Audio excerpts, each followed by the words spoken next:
At the beginning of this year, God gave me some words. This garden's going to grow. And this garden is beginning to grow, not just here in Linlithgow, but as God's called us to be a church that not only grows but resources other churches and other communities. We're seeing that beginning to happen, both here in Linlithgow, in Bowness, in Bathgate and the Braes. These are all areas that God's called us to serve and to facilitate. If the garden's going to grow, there's a whole lot of work that has to happen. Identifying the soil type, turning over that soil, pulling out the weeds, all the stuff that goes on in preparation. And I guess that's the best way of describing what we've been doing as Transformation Centre team. We've been having a lot of conversations with all sorts of different types of people. And the highlight of that for us was going over to Coleraine and meeting the church there. They've now got a Hope Centre to reach out to their community and help people in a multitude of different ways. And to go there and meet the people and hear the journey that they've been on and the work that they've done up till now. So we've been training up. A lot of us have done the mental health first aid course now. There's a befriending course that we're doing, and we've also been training people up to deliver CAP services for people who are struggling in debt. These are the things that we know that God's asked us to do so far as we watch what He's got for us going forward. We have really made a lot of traction and a lot of ground in growing new young leaders. So we've got Emma and Zadie involved in hosting late night worship. We've got Ben, who's been doing some stuff with us on his placement, and we've got Sam Turnbull and Cammy McInch doing stuff as well with us on a Tuesday night. The demographic of young people that we are working with is changing. We used to see kids from Linlithgow leave at 18 and then move off to university, and that's not the same anymore. And we have increasingly a larger and larger group of young people who are staying here, and between 18 and 25 group, we would like to cater for them in some way. So after the summer of 2019, we will be starting a group specifically for them. This year for Holiday Club has me really excited, as usual.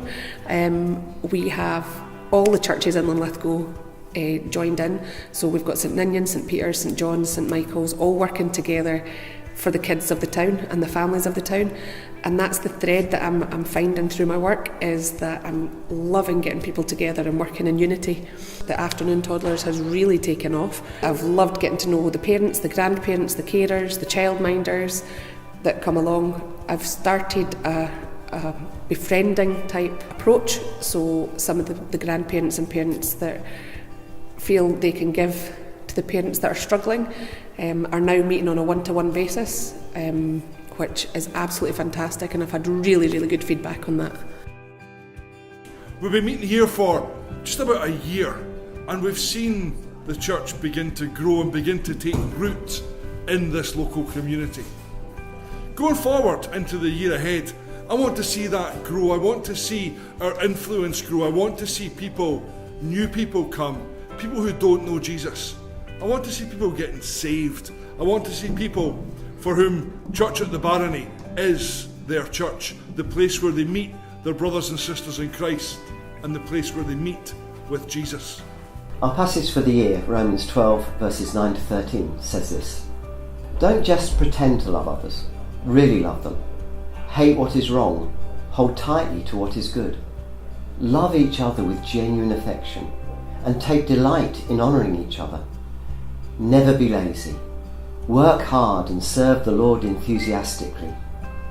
Rejoice in our confident hope. Be patient in trouble, and keep on praying. When God's people are in need, be ready to help them. Always be eager to practice hospitality. The church isn't going to grow just because we want it to. I believe that the church will grow not just because we believe the right things, but we believe the right things in the right way. And that means creating a culture that is shaped by our values. They're values of prayer, values of honouring one another, values of taking risks, values of generosity, values of discerning God's will together.